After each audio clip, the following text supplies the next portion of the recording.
Hey, you guys, I want you to listen in because I'm about to share with you 5 things that I believe 2025 taught me that I know will help you out as well. Okay, and I just want to tell you in advance, I'm sorry for the stuff sound. It's because it's not just a sound, it's legit because my household has been getting over the flu. But here are 5 things that 2025 taught me. And thing number one is that consistency beats intensity. Consistency beats intensity. I started this health group in 2025, and the main goal that I told them was that it doesn't matter how small it is, you just keep your word to yourself. Keep your word to yourself and stick with it. And so it looked like for me, instead of going, oh, I'm going to drink a gallon of water today, I'm going to do a full hour workout, I was like, no, baby, I'm going to drink 20 ounces because I wasn't drinking no ounces. And I'm going to do 5-minute walk. And what that did for me is that it allowed me to actually finish what I start.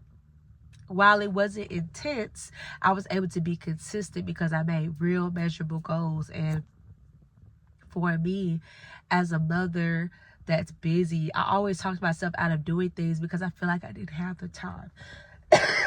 So instead of making it hard, I just made time.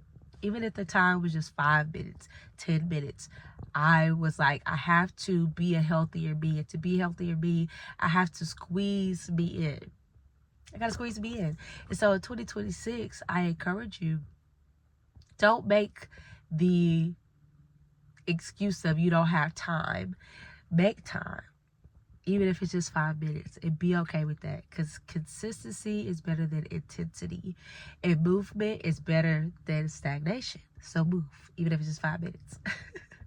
So the next thing I learned was that to be a mature leader, you have to learn how to control your emotions. I've been through situations where I was challenged. I was challenged in relationships, things that would trigger me, even in my home life, things that trigger me. I remember the Lord just slowing me down and telling me, hey, you have to be patient. You have to be kind. You have to be at peace when everything seems to be out of order. And what the Lord was showing me that was that to be mature is to be stable within. It's to be stable when things are not going your way. It's to be stable when nobody else is doing what they're supposed to be doing. As a leader, you still have to be where you need to be. You still have to be level-headed. So the Lord was teaching me this past year, about emotional stability and how important that is to spiritual maturity. They really go hand in hand. So the next thing the Lord was teaching me this past year in 2025 was that structure is not bad. Structure is not mean. Structure in relationships can actually create healthy boundaries, and it can create space for you guys to maneuver the situation. I mean, and I'll give you an example. As a leader, I used to think that holding people to a standard was rude, or it caused me to be mean, or it caused me to be a hard leader. But what I started to see was people flourish because they understood what I needed from them without the silence, oh, I wish you would do this, or I wish you would do that. But the expectations were clear because I developed a structure around the task, or I developed a structure around what I was asking them to do.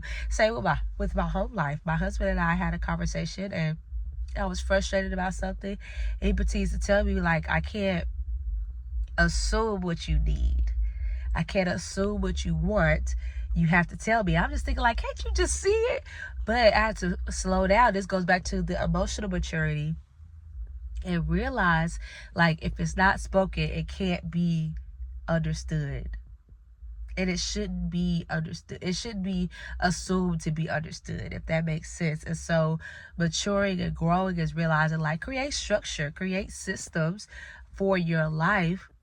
And the pro in that is that it can really help you develop relationships, and it can help you be a clearer leader, a more clear-headed leader. Say what you want, mean what you say, and make sure that everyone's needs are being met throughout the process. Nobody should have to win and somebody else lose. There should be a way that all of us can function and grow and expand, that creates the movement that God is setting forth for this thing to happen. And so, yes, structure is good. Structure is not bad. Structure is not excessive. Structure is necessary. And if being led by God, you can have structure that promotes and that accelerates the entire thing. So, another lesson I learned in 2025 was not to allow fear to lead me. Even when fear was present, I didn't allow fear to be the determining factor of what I was going to do next. So, for example, I know that, when my husband and I got our now church building, the fear was, Lord, we ain't got the means to be having this building. But the Lord said, proceed. And so with that, the presence of danger, or the feeling of that we could be walking into a danger was there, but I didn't allow that to keep me from filling out the application or making the right phone calls or starting the fundraisers, right? And while those things were still there, I submitted that to the Lord, and I allowed him to take root and to take reign. And so as we're going into 2026, I'm even encouraging you, if you have been allowing fear to decide your next steps, that could be why you're stagnant. It could be why you're behind schedule. And literally the shifts could just be that, okay, this fear is present, but this fear is not my Lord. This fear is trying to make me feel like it's protecting me, but it's really keeping me from divine destiny and order. So it's realizing where to put fear and not allowing fear to be teacher, not allowing fear to be leader.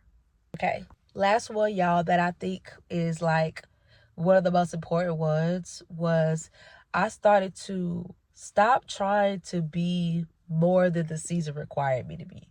And what that means is I used to think like, push past being a mom, push past being tired, push past being sick, push past this and that, and not realizing that the season required a different me. It's not that the me it required was wrong, but I was trying to bypass the season, bypass the process, ignore all of that, and run as if I was this single, no kids having woman, right?